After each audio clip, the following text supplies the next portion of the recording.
नमस्कार, कैसे हैं दोस्तों आप लोग। आज एक बार फिर एक बहुत ही महत्वपूर्ण मुद्दे पर आपके साथ जुड़ने का प्रयास कर रहा हूं। उम्मीद करता हूं कि हमारी इस वीडियो से आपको काफी कुछ जानकारी मिलेगी। चलिए शुरू करते हैं। वैसे तो राजनीति में पक्ष और विपक्ष दोनों राजनीतिक चाल चलते रहते हैं, लेकिन इस समय देश में और खासकर बिहार विधानसभा चुनाव से पहले केंद्र सरकार द्वारा एसआईआर लाकर विपक्ष को जोरदार झटका देने का लगभग सफल प्रयास किया जा चुका है। वहीं इस बिल के विरोध में देश की सबसे बड़ी पंचायत में नेता प्रतिपक्ष राहुल गांधी ने बिहार से वोटर अधिकार यात्रा निकालकर यह दर्शा दिया है कि केंद्र सरकार की तानाशाही नहीं चलने देंगे। जी हां, बिहार विधानसभा के नेता प्रतिपक्ष तेजस्वी यादव, वीआईपी संस्थापक मुकेश सहनी के साथ साथ महागठबंधन के अन्य दलों ने राहुल गांधी की इस यात्रा का भरपूर समर्थन करते हुए कुछ दिन पहले आगाज किया। और जिस तरह से बिहार की जनता इस बार इंडिया गठबंधन को खुलकर समर्थन देती हुई दिखाई दे रही है, इससे लग रहा है कि बिहार से बदलाव की बयार चल चुकी है। राहुल गांधी के वोट चोरी के आरोप के बाद भाजपा और चुनाव आयोग की साठगांठ खुलकर देश की जनता के सामने आ गई है। जी हां, लेकिन आज हम आपको कुछ और बताने आए हैं। जी हां, कल संसद में यानी कि राज्यसभा में जब अमित शाह 3 बिल लेकर के आए पेश करने के लिए, तब क्या हुआ, जरा इस वीडियो को सुनिए ध्यान से। और उसके साथ एक वीडियो और भी है जो लोकसभा का है, उसको भी सुनिए। उसके बाद हम आपसे चर्चा करते हैं। उनकी समस्याएं और व्यापक जनहित के मुद्दों की 30 जुलाई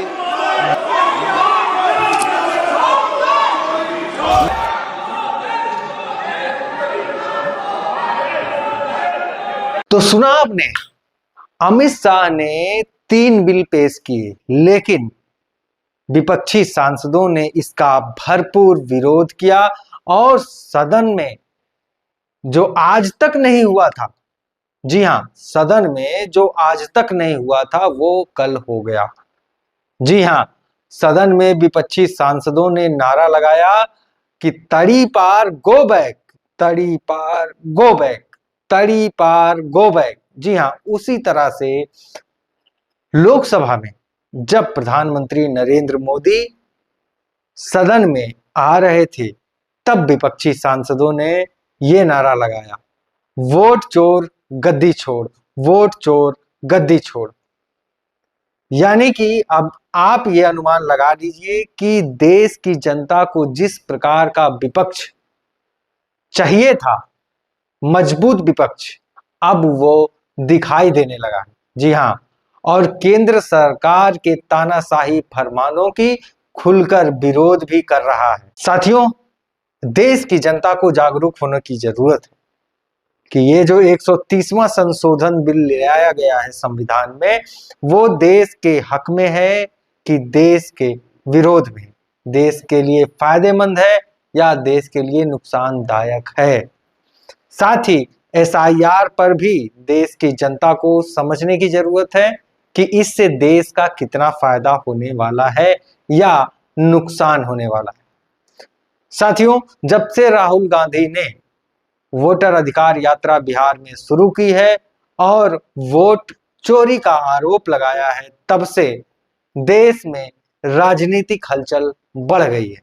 जी हां, अब लोग मैदान में खुलकर बात करने लगे हैं और अब तो जो भाजपा के समर्थक भी हैं, वो लोग भी वोट चोरी के खिलाफ अपनी आवाज उठाने लगे हैं। और आजकल सोशल मीडिया पर आपको तरह तरह के बयान सुनाई देते होंगे कि किसने वोट चोरी के लिए क्या बोला है और क्या नहीं बोला। तो इस वीडियो में बस इतना ही। बने रहिए हमारे साथ, फिर एक नए मुद्दे के साथ आपके सामने हाजिर होते हैं। नमस्कार।